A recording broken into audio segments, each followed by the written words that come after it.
That's not excited enough, but, you know. Alright, so everyone's probably wondering, when did Steve from Blue's Clues gain so much weight?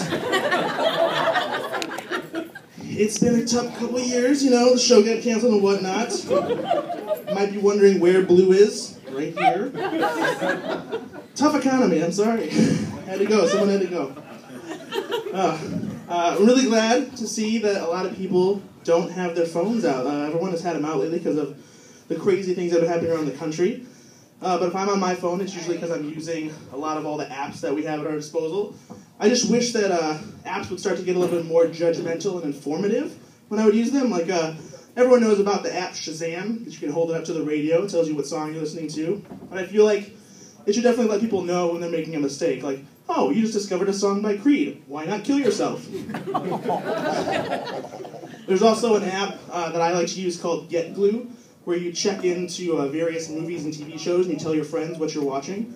And by now I think it should know, if I check into a Katherine Heigl movie, it should be like, Brad's watching this because he wants to take his penis on a mouth slide later.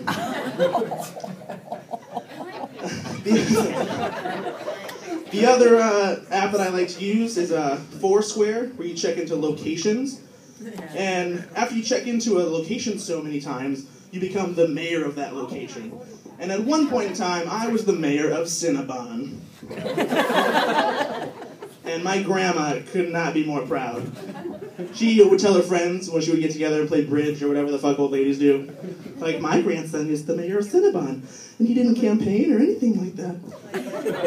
And then her bitch friend is like, he didn't do anything, he's screwing around on the computer, it's nothing.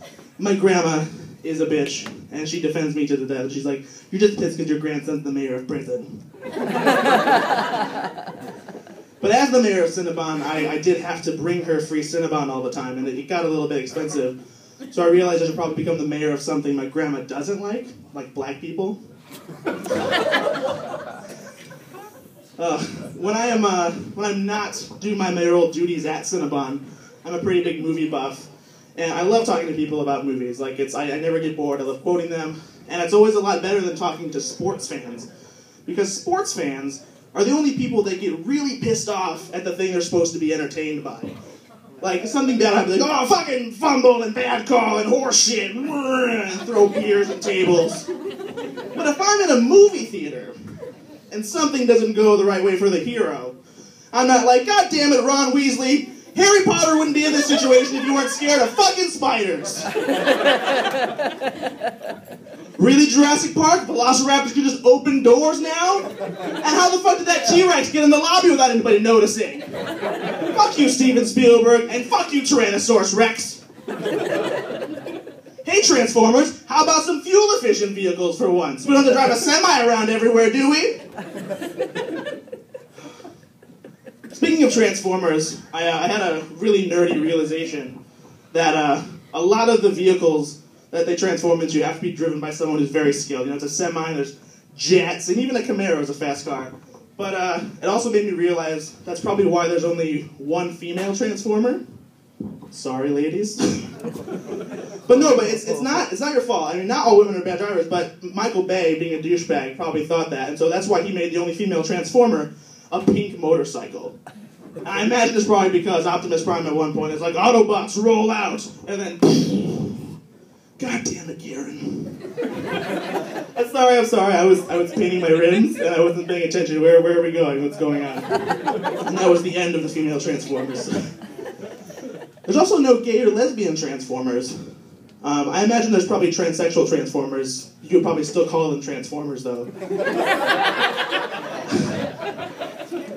But I feel like a gay Transformer would probably be something like a Prius.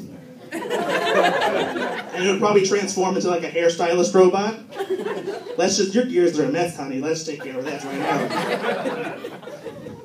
now. Speaking of lesbians, last week was a bit rough for me, because when I was at a restaurant, I was mistaken for a fat lesbian. It's not a good time. It's fine, I have a good set of boobs, so it's not really a big deal.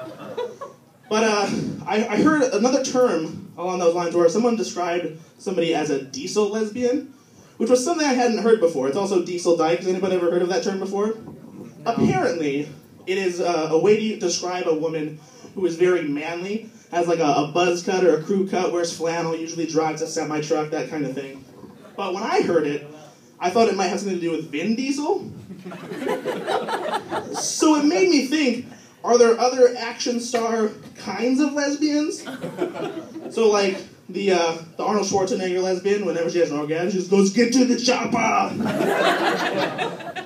And the Wesley Snipes lesbian doesn't pay his taxes. Sylvester Stallone lesbian has one crooked lip down there. Labia! And then the Chuck Norris lesbian. Does anybody know what the Chuck Norris lesbian would do? No? It's a trick question. There's no Chuck Norris lesbian because Chuck Norris doesn't go down.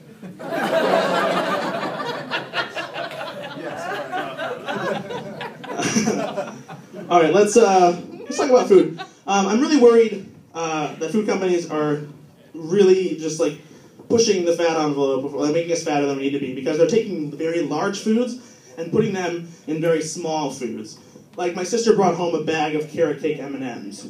This is a real thing. Someone at the Mars company was like, "I like carrot cake, but I don't want to buy one or make one or cut a slice and take a bite and put it in my mouth and burn calories. It's too much work. I just want to take a handful of dessert chunks and shove them all in my mouth. And they taste vaguely like carrot cake." There's also chicken and waffles Lay's potato chips now. Have you seen this? It's a whole goddamn meal inside of a potato chip. Willy Wonka predicted this with the gum that has the 3-course meal, and now we're there in potato chip form.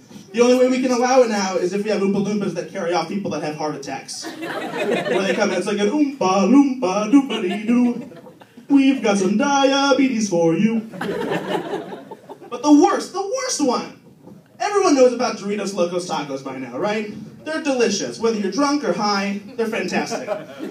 It wasn't enough for Doritos to corner the chip taco shell market. They decided to take those taco shells and turn them back into chips. I'm not joking. If you go to the store, there are Doritos Locos Tacos Doritos. It is the inception of snack food. And whenever they came out, Leonardo DiCaprio immediately got a nosebleed and had no idea why. That's my time, everybody. I'm Brad Oman.